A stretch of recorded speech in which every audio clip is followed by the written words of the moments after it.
President Donald Trump has historic support among evangelical Christians, but it is not unanimous. The schism within the Christian community over Trump's presidency and his moral character was exposed last week following a scathing op-ed from Christianity Today editor-in-chief Mark Galli, who called for Trump's removal from office. Galli argued that while Trump's presidency has produced positive outcomes for evangelical Christians, his public sins, and his refusal to repent has rendered him unfit to lead the most powerful nation in the world. Related, the tide is turning against Democrats on impeachment. Trump's evangelical supporters have pointed to his Supreme Court nominees, his defense of religious liberty, and his stewardship of the economy, among other things, as achievements that justify their support of the president. Galli wrote, "The impeachment hearings have illuminated the president's moral deficiencies for all to see. This damages the institution of the presidency, damages the reputation of our country, and damages both the spirit and the future of our people. None of the president's positives can balance the moral and political danger we face under a leader of such grossly immoral character," he concludes. Galli also made sure to point out his magazine's consistency, as Christianity Today also supported Clinton's removal for similar moral reasons. Some evangelical leaders have taken aim at Christianity Today for questioning support for the president. Rev. Franklin Graham ripped the magazine founded by his late father, saying Billy Graham would be disappointed that Galli invoked his name, and revealed that Billy cast his last ever presidential vote in favor of Trump. Additionally, nearly 180 evangelical leaders signed a letter strongly condemning the editorial, and praising the president for his policies.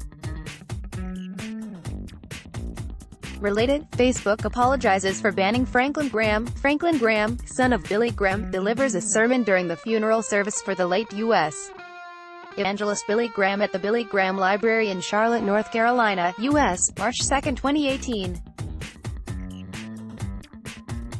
Reuters, Liam Millis, your editorial offensively questioned the spiritual integrity and Christian witness of tens of millions of believers who take seriously their civic and moral obligations, they wrote.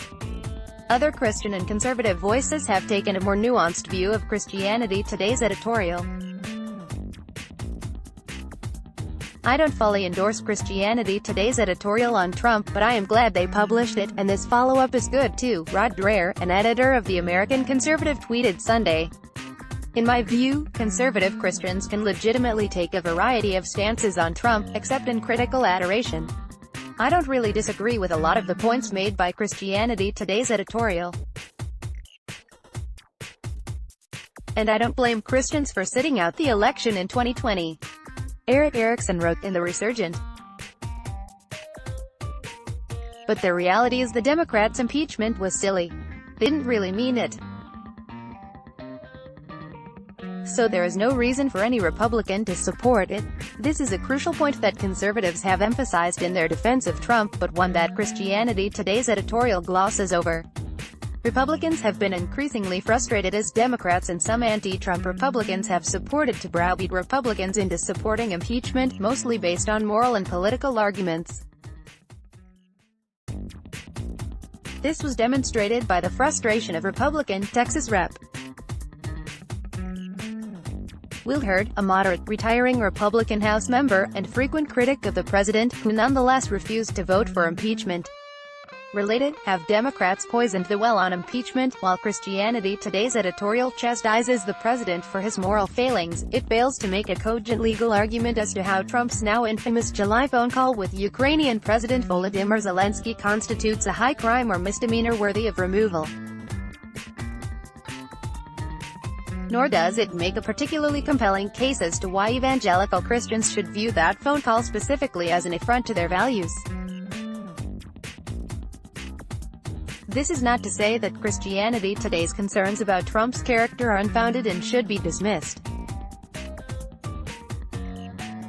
It would be unfair to ridicule Christianity Today as a closeted liberal outlet, as the president did, or as bitter conservatives with Trump derangement syndrome. As he was being impeached, Trump attacked a grieving widow and suggested her late husband was in hell. Trump has bragged about his escapades with married women, allegedly had affairs with porn stars, and has suggested he does not need to repent for any of it. Some religious supporters of the president have compared him to flawed biblical heroes such as King David. David desperately sought God's forgiveness for his sins, while Trump has explicitly said he doesn't need it. U.S. President Donald Trump reacts while speaking during a campaign rally in Battle Creek, Michigan, U.S., December 18, 2019.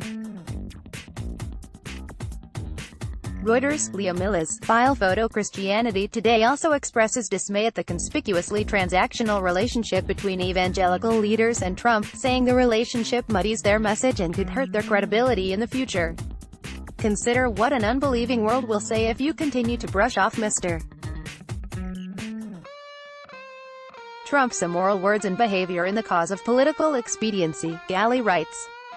If we don't reverse course now, will anyone take anything we say about justice and righteousness with any seriousness for decades to come? So, what impact will Christianity Today's editorial have on evangelical support for Trump? Not much, probably. A Washington Post reporter took a trip to an evangelical church in Wisconsin, and found that the editorial had not done much to move the needle there. One attendee told the Post that Christianity Today had been infiltrated by the social justice movement, and has lost its way. Another attendee said the magazine had been hijacked and didn't present both sides of the issue. Another evangelical churchgoer advised people to take the editorial with a grain of salt. Since his 2016 general election campaign, Trump has received historic support from evangelical voters, and Christianity Today's editorial is unlikely to move the needle significantly when it comes time to vote in 11 months. Most of the concerns about Trump's character have already been litigated, and the president has retained most of his support. It's confusing as to why Trump's phone call with Zelensky was the breaking point for Christianity Today, but withholding Ukrainian for a period of time is simply not likely to rank high on the president's list of moral failings. Christianity Today's editorial gets much right, but a lot wrong as well. Those who are hoping evangelical support for the president craters over the editorial are also likely to be disappointed. Expect Trump to have the full support of politically active evangelical Christians when they go to the polls next fall. Let's block ads. Why?